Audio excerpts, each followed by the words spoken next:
Hello दोस्तों, कैसे हैं आप सब। आई होप आप सब अच्छे होंगे, आप सबकी तैयारी अच्छी चल रही होगी। आज हमने एक छोटा सा टॉपिक उठाया है जिसका नाम है ट्रांसपोर्ट ऑफ गैसेस, जिसके बारे में हम पिछली बार एक शॉर्ट्स भी बनाया था। अगर आपने वो भी देख लिया होगा तो आपका क्वेश्चन फिर भी ठीक हो जाएगा। ठीक है, लेकिन हम इसको थोड़ा वीडियो में डिस्कस करने जा रहे हैं ट्रांसपोर्ट ऑफ गैसेस को। सबसे पहले हमारा जो ब्लड है वो कैरी करता है O2 को और CO2 को। ठीक है। सेकंड बात, जो 97% ऑफ O2 है वो कौन ट्रांसपोर्ट करता है? हमारी RBCs ट्रांसपोर्ट करती हैं सर। और जो बचा हुआ 3% ब्लड है O2 की फॉर्म, जो O2 है ब्लड के थ्रू जो जाती है, वो कौन ट्रांसपोर्ट करता है? प्लाज्मा। कौन सी स्टेट में? डिजोल्व स्टेट में। यानी remaining 3% of O2 is transported किस फॉर्म में? डिजोल्व स्टेट में होगी। कैसे होगी? प्लाज्मा के थ्रू होगी। जैसा कि हमने ऑक्सीजन का पढ़ा, ऐसे ही हम CO2 का पढ़ते हैं। 20 to 25% ऑफ CO2 कौन ट्रांसपोर्ट करता है? RBCs ट्रांसपोर्ट करती हैं हमारी। और मेजर फॉर्म में 70% ऑफ CO2 कैसे कैरिड होती हैं? बाइकार्बोनेट की फॉर्म में। मेजरली बाइकार्बोनेट की फॉर्म में CO2 ट्रांसपोर्ट होता है। जो रिमेनिंग 7% बचा कुछ 7% मान लीजिए, वो किस तरह से कैरिड अवे होता है? डिजोल्व स्टेट में प्लाज्मा के थ्रू ही कैरिड अवे होता है। यानी अगर आप सिंपल सा लर्न करना चाहें तो आप याद कर सकते हैं कि O2 तो 97% कैरी आउट हो रहा है रेड ब्लड सेल से, RBC से, और CO2 कितना हो रहा है? 20 to 25% बाय RBCs।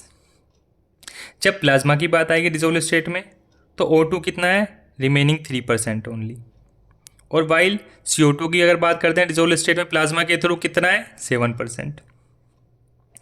और जो तीसरी चीज़ आपको याद रखनी है, वो 70% CO2 किस फॉर्म में? मेजरली बाइकार्बोनेट की फॉर्म में होती है ट्रांसपोर्ट। यह क्या है? ये आपका पहला पैराग्राफ है NCERT का। जो कुछ भी पहले पैराग्राफ में NCERT के मेंशन किया गया है वो सब हमने आपको बताया है, यहाँ से लेकर यहाँ तक। इसको अगर आप पढ़ेंगे तो यही चीज़ सेम पाएंगे, आपको कुछ भी अलग नहीं मिलने वाला। अब हम पढ़ने जा रहे हैं ट्रांसपोर्ट ऑफ ऑक्सीजन को, नेक्स्ट पैराग्राफ ऑफ NCERT। सबसे पहले जब इसको पढ़ेंगे तो आप हेमोग्लोबिन एक नाम सुनाई देगा, जो कि red colour iron containing pigment होता है, जो कहाँ पे प्रेजेंट रहता है? RBCs में प्रेजेंट रहता है। ठीक है, हम आगे बढ़ते हैं। तो जब हम आगे बढ़ते हैं तो हम क्या देखते हैं कि जो एक हेमोग्लोबिन का मॉलिक्यूल है, एक हेमोग्लोबिन का मॉलिक्यूल है, वो कितनी O2 कैरी कर रहा है? 4 O2 मॉलिक्यूल्स को एक हेमोग्लोबिन का मॉलिक्यूल कैरी कर रहा है। यानी स्टेटमेंट की फॉर्म में यहाँ से भी आपसे क्वेश्चन पूछा जा सकता है। और जब ऑक्सीजन कॉम्बाइन हो ही गया तो ऑक्सी हेमोग्लोबिन बन गया, और आपको पता लग गया कि एक हेमोग्लोबिन का मॉलिक्यूल कितने 4 मॉलिक्यूल्स ऑफ O2 को क्या कर रहा है? लेके जा रहा है, कैरी कर रहा है। ठीक है। जब आप इसमें आगे की तरफ बढ़ेंगे तो आप क्या है, जब इसका एक ग्राफ प्लॉट किया जाता है, ऑक्सीजन की बाइंडिंग हेमोग्लोबिन से दिखाई जाए और उसके against partial pressure of O2 दिखाया जाए, ठीक है, तो उसको ही हम बोलते हैं एक तरह से कि हमें क्या किस तरह का फॉर्म मिलता है? सिग्मोइड कर्व देखने को मिलता है जब हम इसको प्लॉट करते हैं एक दूसरे के अगेंस्ट। उसी को हम ऑक्सीजन डिसोसिएशन कर्व भी बोलते हैं। यहाँ पे आपको कंडीशन दिख रही होंगी, जैसे कि हमने दिखा रखा है ऑक्सीजन डिसोसिएशन कर्व। ठीक है, इसमें हमने नाम लिख रखा है राइट शिफ्ट लेफ्ट शिफ्ट। ये मैं आपको बताऊंगा किस तरह से। इस तरह से नहीं लिखा हुआ, वहाँ पे लिखा हुआ है एल्वोलाई और टिश्यू कंडीशन।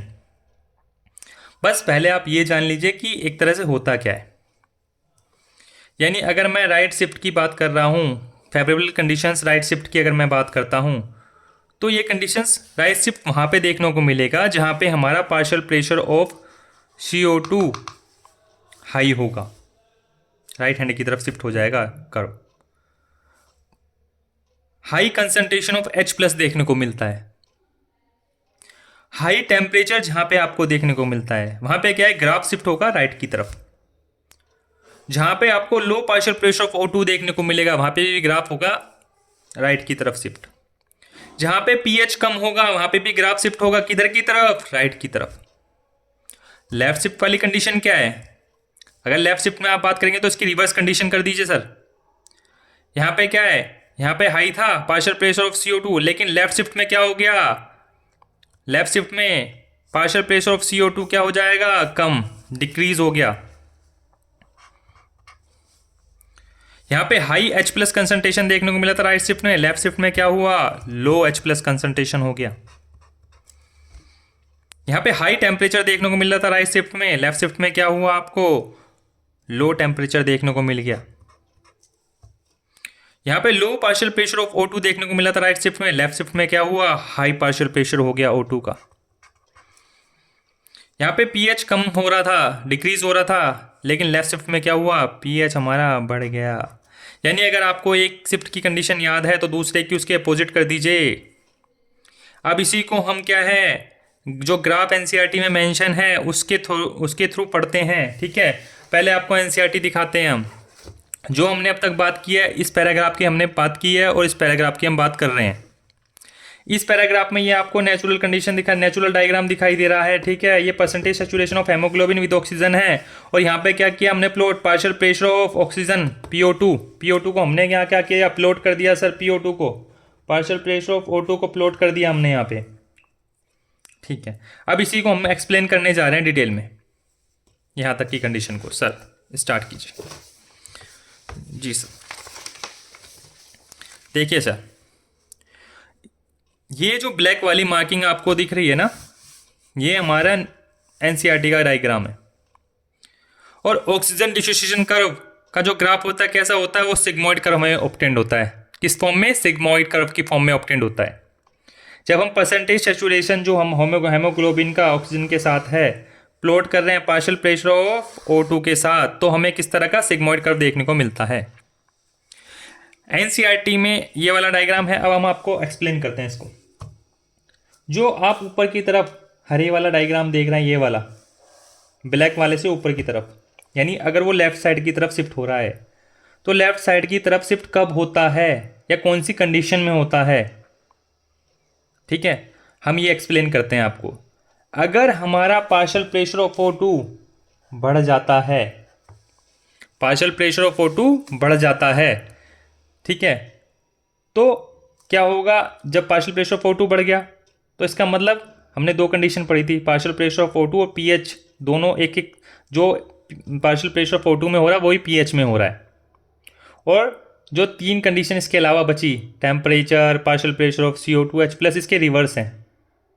यानी अगर पार्शियल प्रेशर ऑफ O2 बढ़ गया, pH बढ़ गया, तो वो तीनों क्या है, डिक्रीज हो गए होंगे। या देखिए, partial pressure of CO2 decrease, H plus decrease, temperature decrease. इस कंडीशन में हमें देखने को मिलता है लेफ्ट शिफ्ट, यानी जो नेचुरल ग्राफ था उससे ऊपर की तरफ लेफ्ट की तरफ शिफ्ट हो गया। और ये कहाँ पे कंडीशन हमें देखने को मिलती है, एल्वेलाई में। ये एनसीईआरटी में लिखा हुआ है। बस ये लेफ्ट शिफ्ट नहीं लिखा हुआ, बट ये सारी कंडीशंस लिखी हुई हैं, तो ये आप बोल सकते हैं लेफ्ट शिफ्ट। सेकंड वाला अगर आप बात करने जाते हैं, तो जो ब्लैक वाले से डाउन की तरफ रेड वाली मार्किंग आपको दिख रही है, जो नीचे शिफ्ट हुआ है, इसी को हमने राइट शिफ्ट बोला। राइट शिफ्ट वाली कंडीशन कहाँ पे देखने को मिलती है हमें, राइट शिफ्ट वाली कंडीशन हमें टिश्यूज़ के केस में जनरली देखने को मिलती है। यानी टिश्यूज़ के केस में क्या होता है, पार्शियल प्रेशर ऑफ CO2 बढ़ जाता है, H प्लस बढ़ जाता है, टेम्परेचर बढ़ जाता है। यानी अगर ये तीनों बढ़ गए तो आपको पता है partial pressure of O2 and pH क्या होगा, डिक्रीज। अपोजिट, रिवर्स है ना एक तरह से वो तीनों दो के। ये वाली कंडीशन हमें टिश्यूज़ में जनरली देखने को मिलती है।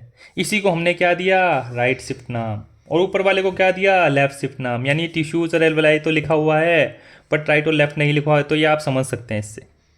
यानी अगर कोई सी भी कंडीशन दिया जाए उसमें आपसे पूछ ले कि भाई राइट शिफ्ट कौन सी कंडीशन में होगा, लेफ्ट शिफ्ट कौन सी कंडीशन में होगा, अगर आपने ये वीडियो देखी है सर 110% आपका क्वेश्चन कहीं भी गलत होने वाला नहीं है।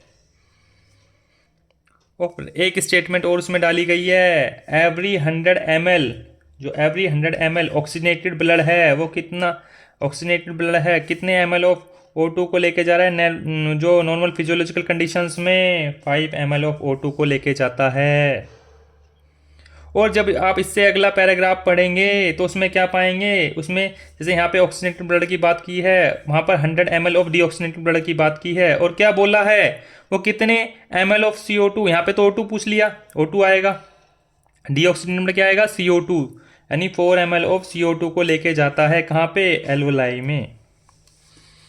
यानी जब आप अगला वाला पैराग्राफ पढ़ेंगे तो कार्बन का बॉन्डिंग विद हेमोग्लोबिन, कार्बो हेमोग्लोबिन के बारे में बात करेंगे। उसमें टिश्यूज़ और एल्वेलाई की कंडीशन दिखाई जाएगी, जिसमें कि पार्शियल प्रेशर किस तरह से बढ़ता है O2 का और CO2 का, कहाँ कहाँ पे बढ़ता है और किस तरह से उनका डिसोसिएशन देखने को मिलता है ब्लड में।